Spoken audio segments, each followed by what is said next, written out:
નમસ્કાર. વાત કરવી છે ગોંડલની, એ ગોકુળિયા ગોંડલની અને એ ગુંડારાજ કહેવાતા ગોંડલની પણ. કઈ રીતે આ ગુંડારાજનો ટેગ અત્યારે ગોંડલ પરથી હટી રહ્યો છે તેની વાત કરવી છે. તમે સૌથી પહેલા જે દ્રશ્ય જોયા, મારામારીના દ્રશ્ય જોયા, તે ધૂળેટીના હતા. આ 2026માં ધૂળેટી ગઈ ત્યારે ગોંડલની બજારમાં જ બિટ્ટુ જાડેજા નામનો આ જે શખ્સ છે, જેનો ઇતિહાસ ગુનાહિત ધરાવે છે, તેણે ખુલ્લેઆમ મારામારી કરી. અને શું કામ? કારણ કે તેણે પાઘડી માટેની જે દુકાન જે હતી તે પડાવી હતી અને તેના કારણે આ બિટ્ટુ જાડેજા અને તેની સાથેના તેના સાગરીતો હતા તે આવ્યા અને ખુલ્લેઆમ તેને ધોકાવાળી કરી, લોખંડ અને પાઇપના સળિયાથી મારામારી કરી. પણ પિક્ચર હજી બાકી હતું. પિક્ચર એટલા માટે બાકી હતું કારણ કે હવે તેમાં નિર્લિપ્ત રાય નામના રેન્જ આઈજી આવી ચૂક્યા હતા, જે રાજકોટની રેન્જ સંભાળવાના હતા અને ગોંડલ પર તેમનું વિશેષ ધ્યાન હતું. કારણ કે જ્યારે નિર્લિપ્ત રાય જેવા અહીં રાજકોટમાં પોતાનો પદભાર સંભાળે છે, પોતાની સીટ સંભાળે છે, ગાદી સંભાળે છે, ત્યારે સૌથી પહેલી રાત અને સૌથી પહેલી મુલાકાત કરે છે ગોંડલમાં. અને ત્યારબાદ જે આ ઘટના બની હતી હોળીના સમયે, ધૂળેટીના સમયે, તેની અત્યારે આજે આખી જે ઘટના બની હતી તેના 3 મુખ્ય આરોપી છે તેને આ ગોંડલની પોલીસ મુંબઈથી, મહારાષ્ટ્રથી પકડીને લાવી છે.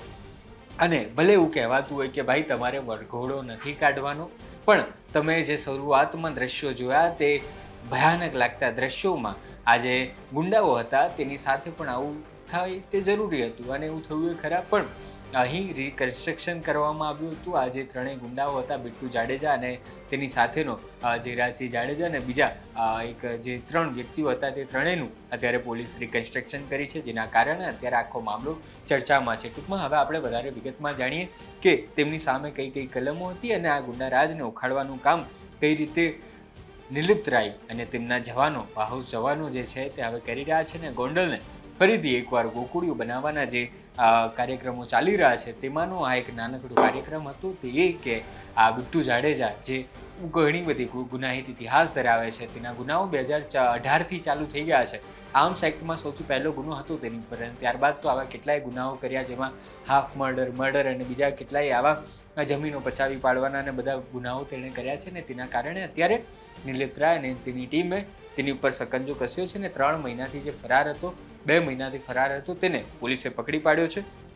અને આ તમામ જે છે તેમાં કે પોલીસ જે અધિકારી છે તે પોલીસ ઇન્સ્પેક્ટર જેપી રાવ સાહેબ, ત્યારબાદ sub inspector HC Gohil, KM Chavda, RV Bhimani, Balkrishna Anantrai Trivedi જે એએસઆઈ છે, ઇન્દ્રસિંહ જાડેજા તથા જયવીરસિંહ રાણા, અનિલભાઈ ગુજરાતી, અમીનસિંહ જાડેજા, બ્રિજરાજસિંહ જાડેજા, પ્રહલાદસિંહ રાઠોડ, ધર્મેન્દ્રભાઈ ચાવડા, છત્રપાલસિંહ જાડેજા, પોલીસ કોન્સ્ટેબલ ભાવેશભાઈ મકવાણા તથા વિજયભાઈ સિંહાર, રણજીતભાઈ બોરડ, મહેન્દ્રસિંહ સોલંકી, વિજયભાઈ ખીજડીયા તથા driving police head constable Abdulbhai Shaikh, આ તમામ લોકોએ મળીને આખો જે છે તે કાર્યક્રમ, આખો જે આ પ્લેનિંગ જે છે તે પાર પાડી હતી. ને બિટ્ટુ જાડેજા જે મામૂલી ગુંડો છે પણ તેનો ઇતિહાસ ક્રાઇમ ખૂબ લાંબો હતો ને જેને આવી રીતે અત્યાર સુધી જે નાસ્તો ફરતો હતો ને પોતે મોટું કાર્ય કરતો હતો, લોકોને કનડતો હતો, તેને બાતમીના આધારે પકડ્યો છે. અને ત્યારબાદ નિર્લિપ્ત રાય અને તેમની ટીમમાં વિજયસિંહ ગુજર અને તેની ટીમના જે પોલીસ જવાનો છે તેમણે આ કામ કર્યું છે.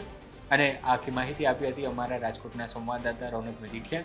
તમારું આ બાબતે શું કહેવું છે? ગોંડલના જે તમામ ગુંડાઓ છે તેને જે રીતે અત્યારે સીધા દોર કરવામાં આવી રહ્યા છે તેનું વધુ એક ઉદાહરણ ગુજરાત તકે તમને બતાવ્યું છે.